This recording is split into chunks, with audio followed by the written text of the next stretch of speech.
مریم اور نواز شریف سمیت نہال، طلال، دانیال یا کوئی بدحال اب یہ سب جیل کا میٹیریل ہیں۔ عوامی مسلم لیگ کے سربراہ نے سپریم کورٹ آف پاکستان کے باہر ذرائع ابلاغ عامہ کے نمائندوں سے گفتگو کرتے ہوئے کہا، ہم نے قوم سے وعدہ کیا تھا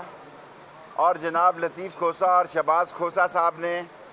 قوم کے سامنے یہ کمٹمنٹ کی تھی کہ ہمارا وہ LNG کا کیس لڑیں گے۔ سو پاناما کے بعد اور حدیبیہ کے بعد یہ تیسرا کیس ہے جو پاکستان کی تاریخ میں لوٹ مار کرنے والے خاقان عباسی کے خلاف ہم دائر کرنے جا رہے ہیں، اور 62-63 کے تحت ہم نے پلی مانگی ہے کہ اس کو نااہل قرار دیا جائے، اور اس میں اربوں روپے کی LNG کی کمیشن ہے، اور لوگ طرابلس میں ڈوب رہے ہیں،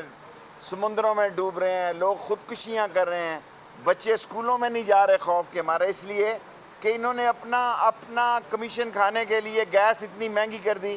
بجلی اتنی مہنگی کر دی کہ عام آدمی زندگی گزارنے سے آ رہی ہے۔ وزیر اعظم شاہد خاقان عباسی پر اربوں روپوں کی کرپشن کا الزام عائد کرتے ہوئے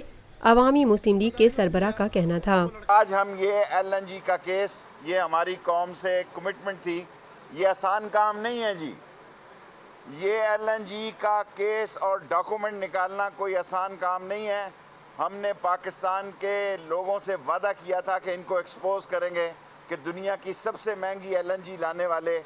اور کمیشن کھانے والے حقیقت میں ان کا اصل چہرہ بے نقاب کریں گے۔ آج ہم سپریم کورٹ میں یہ بے نقاب کرنے جا رہے ہیں، انشاءاللہ تعالی ان کا تابوت نکلے گا، اور اب اس ملک میں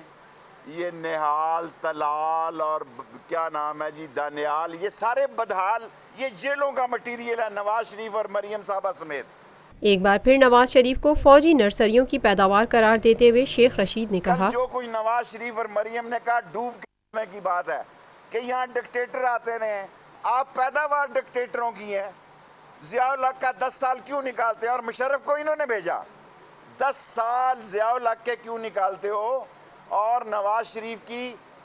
ساری سیاست GHQ کے گیٹ نمبر 4 کی پیداوار ہے، یہ فوجی نرسریوں سے پیدا ہوا ہے، اور اب چیخ رہا ہے کیونکہ اس کو جسٹس قیوم چاہیے، اس کو جنرل بٹ چاہیے۔ اپنے استعفے کے سوال پر صحافی سے مذاق کرتے ہوئے شیخ رشید نے جواب دیا،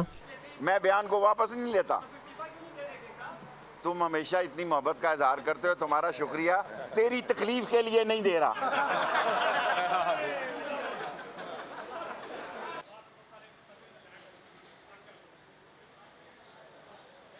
پاکستان میں پہلی مرتبہ حالات حاضرہ کے مختصر مگر جامع پروگرامز، خبروں، تبصروں کے علاوہ دیگر سماجی، تجارتی، ثقافتی، تفریحی، معلوماتی، مذہبی، تعلیمی، صحت اور بچوں کے پروگرامز صرف TNN TV پر۔